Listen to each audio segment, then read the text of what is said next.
আমাদের সংখ্যাটা এই মুহূর্তে আমি বলছি না গোপনীয়তার স্বার্থে, কিন্তু উদ্ধারের ক্ষেত্রে বলতে পারি যে জনগণ আমাদেরকে সাহায্য করছে এবং আমরা প্রতিদিনই কিছু না কিছু অস্ত্র উদ্ধার করছি। কুষ্টিয়া সদর থানায় কার্যক্রম আমরা পরিচালনা করতে পারিনি, বাকি যে 6টি থানা আছে সেই 6টি থানা আমরা সীমিত পরিসরে আমাদের কার্যক্রম চলমান ছিল এতদিন পর্যন্ত।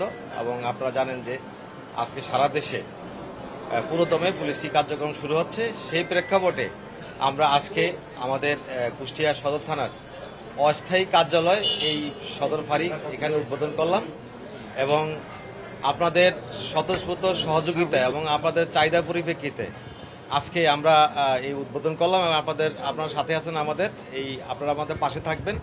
কারণ বিগত দিনে আপনাদের কাছ থেকেই শুনেছি যে পুলিশের যে প্রয়োজনীয়তা রয়েছে, পুলিশের যে অভাববোধটা তৈরি হয়েছে জনগণের মাঝখানে, এবং সেই অভাববোধ থেকে জনগণ পুলিশকে সবসময় সহযোগিতা করবে এই প্রত্যাশা করি। পুরো জনবলি আমাদের কাজ করবে, অবশ্যই তারা স্বতঃস্ফূর্তভাবে কাজ করবে, সেই ক্ষেত্রে সকলের সহযোগিতা আমরা কামনা করছি।